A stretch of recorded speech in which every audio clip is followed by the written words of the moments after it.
Tengo orgullo de ser del norte, del mero San Luisito, porque de ahí es Monterrey.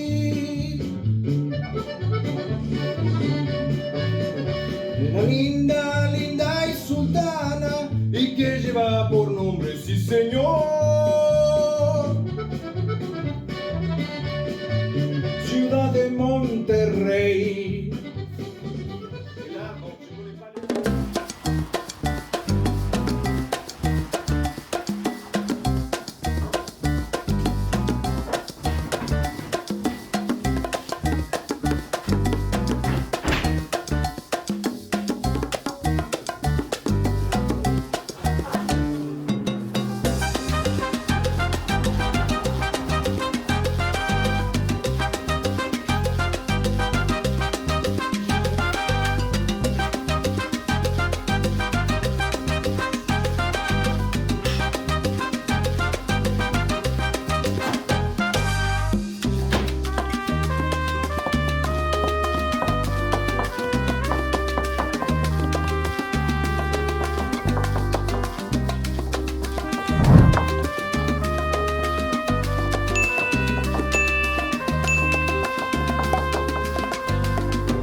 Dans le cadre de la programmation de Saint-Martin-de-Seignance, donc vous allez voir une pièce de théâtre qui a été écrite et qui va être jouée par Luis Rodrigo. Alberto Rodriguez, pardon. Autant pour moi. Et donc on n'est pas au théâtre tout à fait, mais on est quand même un peu au théâtre. Alors du coup je vais vous demander d'éteindre vos téléphones, ou du moins de les mettre en silencieux. En mode avion, c'est bien. Voilà, comme ça il n'y a pas de vibration. Voilà, je vous souhaite un bon spectacle. Et puis on se retrouve après avec Reina pour manger ensemble à la fin de la représentation. Bon spectacle. Merci. Ça va? Vous allez bien? Ça va, oui. Très bien. Oui, je vous l'annonce, même si je suis mexicain, la pièce est en français.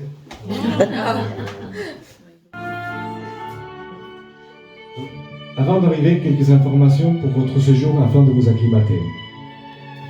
Nous ne sommes jamais à l'heure. Le temps passe différemment. Par exemple, quand on dit « je suis en chemin » ou « je suis dans les bouchons », ça veut dire « je viens de sortir de chez moi ». Quand on dit « je viens de sortir de chez moi », ça veut dire « je prends ma douche ». Quand on dit « je suis à 5 minutes », ça veut dire 30 minutes ou plus, ou même jamais. C'est des juifs en fait, qui sont arrivés à Monterrey. C'est pour ça qu'on utilise le tortillas de farine de blé. Ça s'allie comme ça. Tengo orgullo de ser del norte, del mero San Luisito, porque de ahí es Monterrey.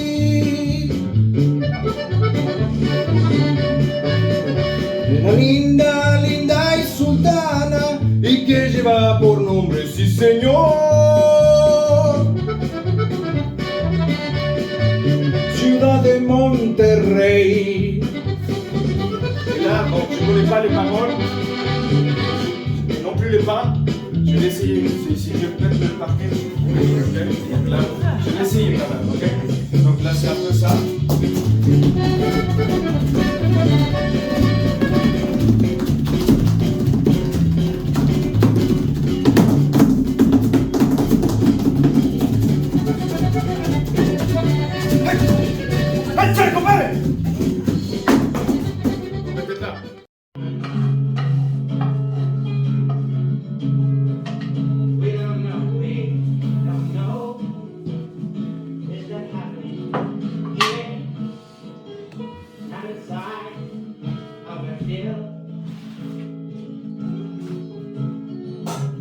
Avant ça, je vais te poser une question. Connaissez-vous les telenovelas?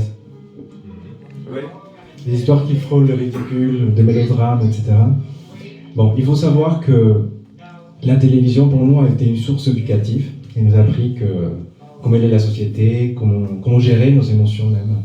Il nous a appris que les riches sont blancs, que le pauvre, les méchants sont marrants, que les pauvres sont toujours à la recherche d'opportunités et qu'ils doivent supporter tout ce qui leur arrive de mal parce qu'ils naissent pauvres. Donc, quand j'avais 17 ou 18 ans, ma mère m'a raconté une telenovela. Donc, l'histoire débute avec une secrétaire, amoureuse de son patron. Le patron y est marié et ils commencent à sortir ensemble. Et il cherche quelqu'un qui s'occupe des adultes enfants parce que sa femme est sur le point de mourir. Donc cela convient à la secrétaire car le gynécologue lui a dit qu'elle ne pouvait pas avoir d'enfant. Et son rêve est celui d'avoir une famille. La femme ne meurt pas, miracle. Le patron ne se sépare pas.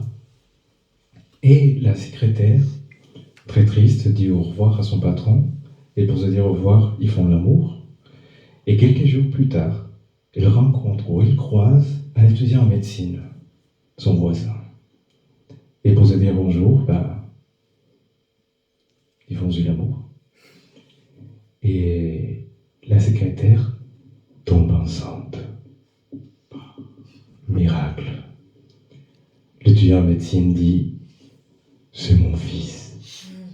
Et l'histoire pourrait s'arrêter là. Sauf que la telenovela continue 17 ou 18 ans plus tard, car Sergio, le patron, veut rencontrer ce garçon qui a grandi, ce jeune homme. Et la secrétaire avoue à ce jeune homme que l'étudiant en médecine n'est pas son père, que le patron Sergio est son vrai père et qu'il veut le rencontrer.